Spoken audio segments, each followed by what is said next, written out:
Alright, assalamu alaikum to the Muslim brothers and sisters and any non-Muslims out there. Greetings to you as well. This video is about a serious topic that, among many that I've noticed have been going on.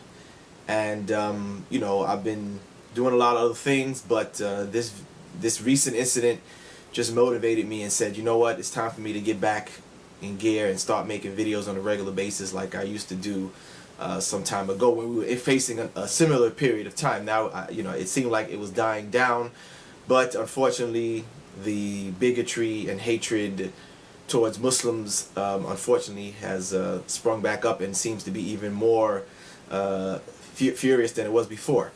So this particular issue we're dealing with is an article that I saw this morning. I saw it on Facebook. Somebody on Facebook posted it.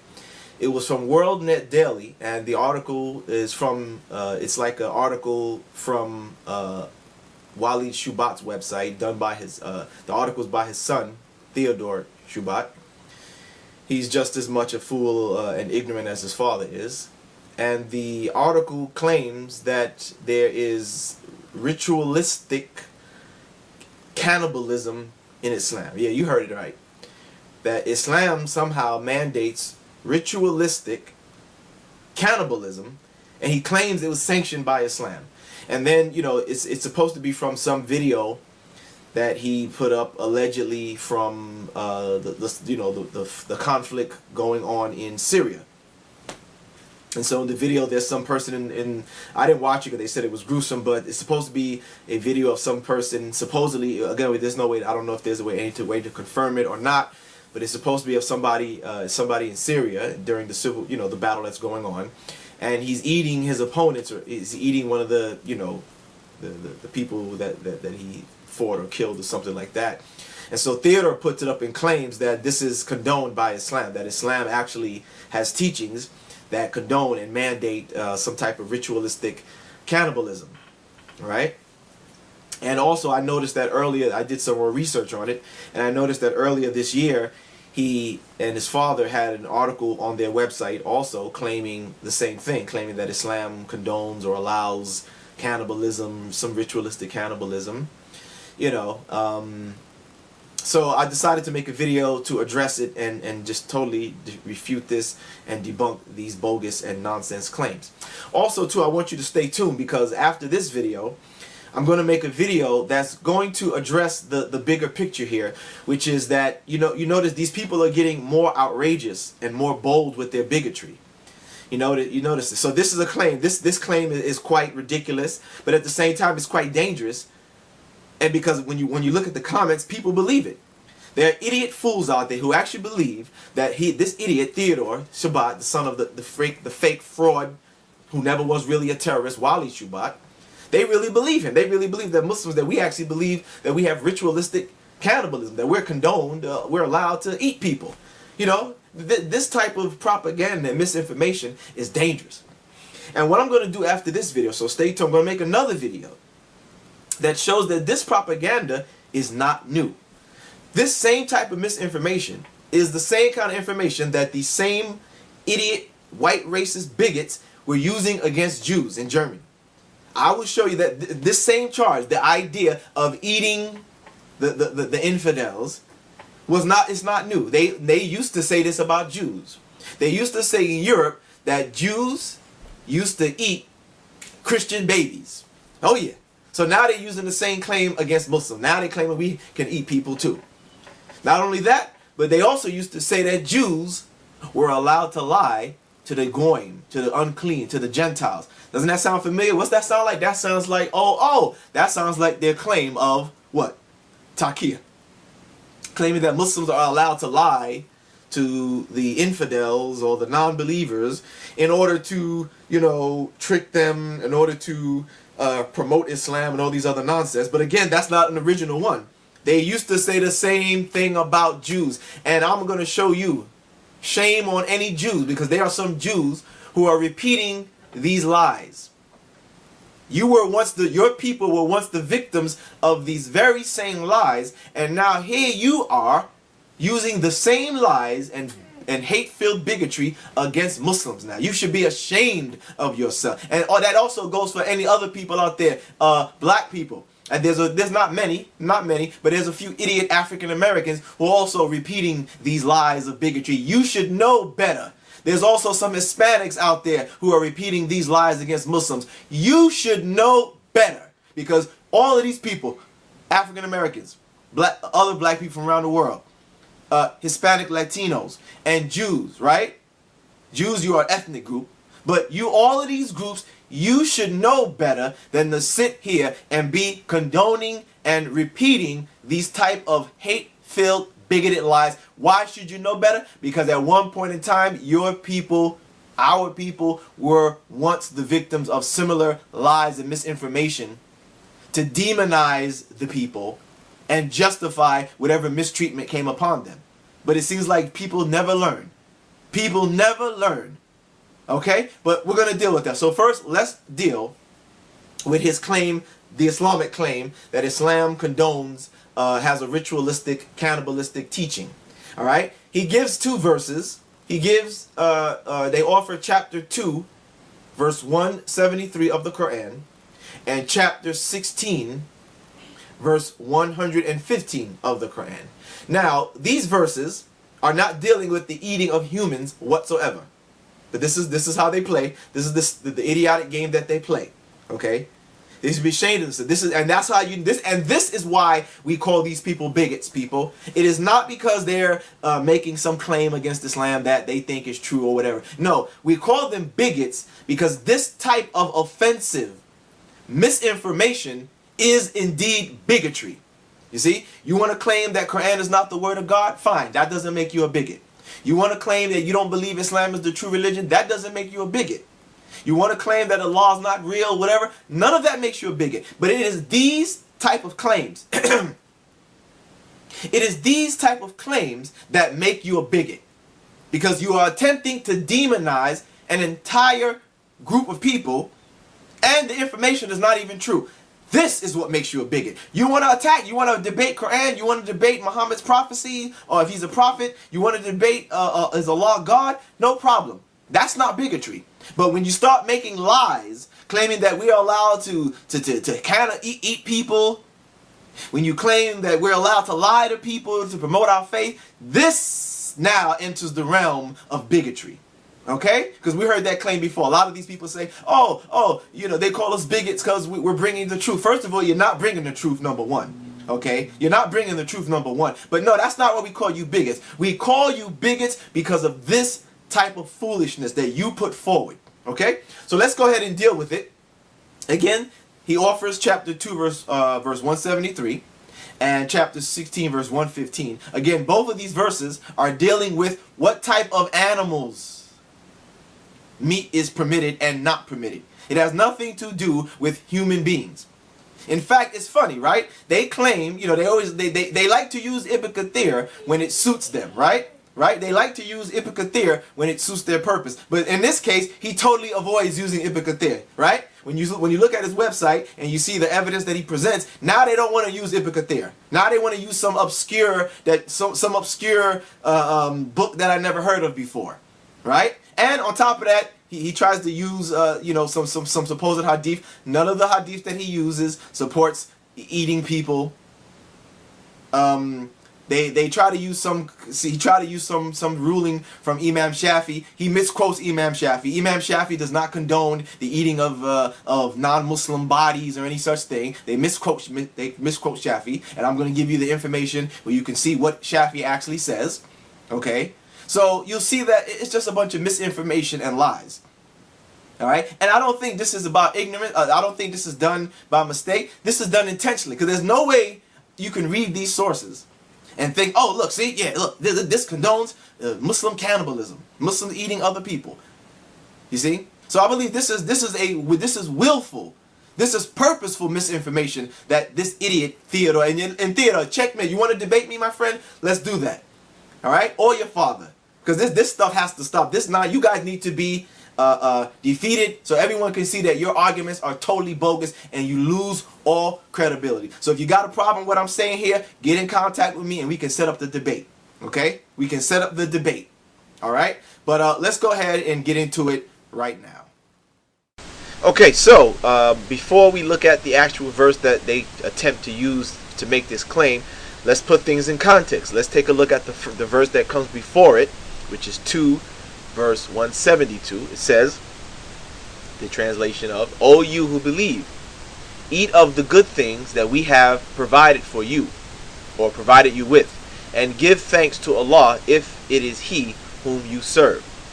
So here the context is being set up that clearly this is talking about eating of the food, the good things that God has provided.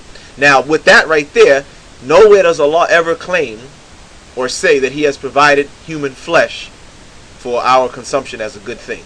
So right there you can totally erase any concept that the next verse is going to be about eating the flesh of humans. But let's go ahead and take a look now at the next verse now. So now with that being said, now here's the verse that they claim that's supporting the eating of or humans, or cannibalism. It says, of course, now that we read the previous verse, it's clear that's not the case, but let's read. It says, "He has only forbidden to you dead animals, blood, the flesh of swine, and that which has been dedicated to other than Allah. But whoever is forced by necessity, neither desiring it nor transgressing its limits, or its limit, there is no sin upon him. Indeed, Allah is forgiving and merciful." So here again, once again, you can see it's clear that the verse is talking about the eating of food, the types of food that you can and cannot eat. He has forbidden to you dead animals, blood, the flesh of swine, and that which has been dedicated to others. It's clear that the context is talking about the types of animal meat that you can and cannot eat. Where in the world do they get this idea that this verse is allowing or even promoting or suggesting the eating of human flesh? Nowhere. Because that's the idiocy and the foolishness they want to put forward. Now, to show clearly that this idea of eating the flesh of humans is definitely not an idea that is condoned, commanded, or mandated by the Quran, just take a look at this verse here, 49 verse 12. It says, "Nor shall you backbite one another. Would one of you enjoy eating the flesh of his dead brother? No, you would certainly hate this. You shall observe God. God is Redeemer, merciful." So here we see Allah is making an analogy. He's asking a rhetorical question to show the seriousness and the sinfulness of backbiting. He compares the backbiting to the eating of the flesh of your dead brother, and clearly the next phrase right after it shows that obviously this is an abhorrent thing. The eating, you wouldn't want to. He compares backbiting to the eating of the flesh of your dead brother, which clearly the Quran recognizes as a thing that people would hate to do. So where in the world did Theodore, did you get the idea that the Quran is somehow condoning it, when here it shows that this idea is an abhorrent idea? It is clearly something that is recognized that we would hate to eat the flesh of another human being. Okay? Okay, and the same is said of chapter 16, verse 115. It's basically saying the same thing as 2:173 says. And again, it's clear that the context is speaking about the type of animal meat that can and cannot be eating. It is not referring to human flesh, the eating or consumption of human meat, human flesh. Okay? Very clear. So in using the principle that I like to use, which is the best tafsir of the Quran is the Quran of itself, those verses are clear and clarified, right? But we have some hard-headed people who want to pretend like they want to ignore what the Quran clearly explains of itself. So for their benefit, let's go ahead and see, did the Muslims, scholars or Muslims of the early times, did they ever look at these verses and interpret it as referring to the eating of human flesh like Mr. Theodore Shoebat claims? Right? Well, let's take a look. Here we see from the tafsir of Ibn Kathir. Again, it's funny how they want to use Ibn Kathir when it suits them, but when they can't find in what's in his tafsir that suits them, they want to run to some obscure, book that no one's heard of, or some obscure, narration that nobody, is not commonly known or everyone has seen. So here we say, Ibn Kathir says, Allah commands his believing servants to eat from the pure things that he has created for them, and to thank him for it if they are truly his servants. Now, nowhere in the Quran does Allah ever say that from amongst the pure things that he created for us to eat is human flesh. You're not going to find any verses that say that. You're also not going to find any hadiths from the Prophet, peace be upon him, where he says that, yes, among the good and lawful things to eat is the eating of human flesh. So, all right, but let's continue and see what other Muslims had to say about it. Okay, now here is a hadith recorded by Imam Ahmed that said that Abu Hurairah said that Allah's messenger said, "O people, Allah is tayyib," this means good and pure, and only accepts that which is tayyib, meaning good and pure. Allah has indeed commanded the believers with what he has commanded the messengers. For he said, O you messengers, eat of the tayyibat, the good and pure things, and do righteous deeds. Again, the good and pure things is understood as the good and pure foods, the vegetables, fruits, the animals that he says we can eat from. These are considered, again, nowhere is it understood that the eating of human beings is amongst the good things that we can eat. You're not going to find any narrations that suggest that eating humans is a good, nutritious meal for us to eat as Muslims. You're never going to find that. So here's one that is said to be from one of the companions of Muhammad, peace be upon him. It's more clear. It says, it was reported that Ibn Abbas commented on this ayah, meaning this verse, and he says, without willful disobedience nor transgressing, saying without willful disobedience means eating the dead animal and not continuing to do so. This was their interpretation. This was their understanding. Okay, even when I first read these verses, before I ever read any tafsir, before I read any hadith, it was clear that the verse was talking about animals, the type of animals you can and cannot eat. I never got the impression that this was somehow referring to the eating of humans, that this was somehow allowing cannibalism. Okay, even before I ever read a hadith or a tafsir, I read it on its own. It was easy for me to understand that it was clearly talking about the types of animal meat. And as we can see from this narration attributed to Ibn Abbas, it is clear that that's how he understood it as well, that it was about dead animal meat, not about human meat whatsoever. Let's continue. Here we go. Another understanding said here, Qatada said, without willful disobedience, without transgressing, by eating from the dead animals. That is when the lawful is available. Okay, so again, you can see from Ibn Kathir himself, from his giving, from what some of the companions had said and their understanding from the early Muslims, that it was understood as the meaning and referring to the dead animals, not dead humans. Okay, so this shows you that this Theodore Shoebat, Walid Shoebat's son, he's ignorant. You see, and as I said, I believe that this is done on purpose. Because if you just did a true and honest research, you would clearly see that the Muslims are nowhere claiming that these verses are understood to be condoning or promoting the eating of human flesh. Okay? So this proves that these guys have a clear agenda to promote misinformation on purpose. Alright? And so again, these can be seen from the tafsir of Ibn Kathir, and the link is provided.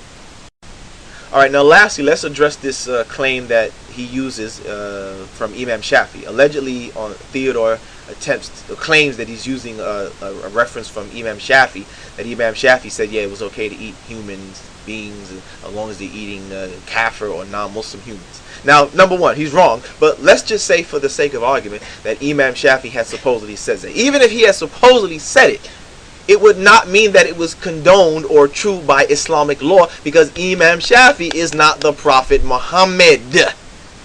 Okay? So even if Imam Shafi did, which he did not, but if he had said such, it would not mean not much, because Imam Shafi is not the Prophet. You would need a statement from the Prophet saying, you can eat human flesh. Okay? But no such narration exists. But again, they misquote Shafi. Okay? Here's what Shafi actually says. It says, Imam Shafi said of this verse, Shafi says his understanding was that he has only forbidden you carrion. Carrion again means dead animal meat. That is the consumption of it, since this is the subject of the general address here. So clearly Shafi recognizes that that is the general subject matter that's being addressed, which is carrion, dead animal meat, not dead human meat, not human meat. So they misquote Shafi. Shoebat, Theodore Shoebat, Walid's son, misquotes Shafi, claiming that Shafi said you could eat, non-Muslims, human flesh and eat them. Shafi is clearly telling you that the true, if you see what he fully says, he's referring that he believes that the verse is in general referring to carrion. That's the general subject matter that's being addressed here. And I provide the link where you can read further. The link is right there. Islamic Search Center.com is where you can read the article. Is very well written article, and you can see further that how they misuse and misquote from Shafi. All right, but let's continue. All right, and here's another reference to one that's even direct. It actually addresses the idea of having to, if you're in a situation where you have to eat flesh, like you heard about these people who were in a plane crash up in the Andes mountain, and they were freezing and they ran out of food, or they didn't have any food, and it said that they had to eat some of the dead passengers with them in order to survive. They had no choice; they were going to die, and they had to eat. But here's what some of the Islamic scholars of the past have said about the issue directly. All right, it says that supposing a person is hungry and cannot even find some flesh to eat, and someone says to him, "Cut a part of flesh off my arm and eat it," it will not be permissible for the former to do so, for human flesh is not halal, even in a case of darurat. So according to this scholar, even in a case of dire necessity, eating the flesh would not be eating human flesh would not be considered acceptable. So this is the understanding of the Muslims. So in conclusion, it's clear that this idea that there is Islamic ritualistic cannibalism is just another lie against Islam. You see? And again, this type of lie is clear bigotry. This is not a matter of, hey, look, I don't agree with your religion. I think my religion is true and yours is false. No, this is a case of trying to demonize the people of a particular faith. That falls under the category of bigotry. So the evidence is clear that the early Muslims did not understand these verses that way. It is clear that the verses by itself, without even having to read any other sources, clearly show that it is not talking about eating human flesh. It's not talking about cannibalism. It's not condoning. Matter of fact, even in the verse itself, it shows that it's not even commanding it, because even if you wanted to try to claim that, in the verse itself, it says, if you're forced by necessity. If you're forced by necessity, not willfully wanting to do it. So that would, even if you wanted to claim such, the verse is showing you that it's something that it's not even commanding, because it says unless you're forced by necessity, but you're not willfully trying to do this on purpose. So there we have it. So like I said, these people really should be ashamed of themselves. They claim that they're the good guys. They claim that they are the good people and we are the evil ones and we follow the evil religion. But look at what they do. Look at what they do. Look at this type of evil, demonic lies that they're putting against the people in order to demonize us. You're the evil ones. You follow the evil way, not us. So this really exposes, if you have your eyes open and you're paying attention, these type of lies and the misinformation should really awaken you to see who truly are the evil ones. Who truly follows the evil way. Remember, it is in their book where one of the people that they look up to actually says, hey, that if he could bring more people to God through his lie, then let the glory, then so be it. You see? And such tactics are used to try, lie and distort whatever you can to get people to come to your gospel, the gospel of Christ. Well, this is obviously what they're doing, and it's shame and it's terrible.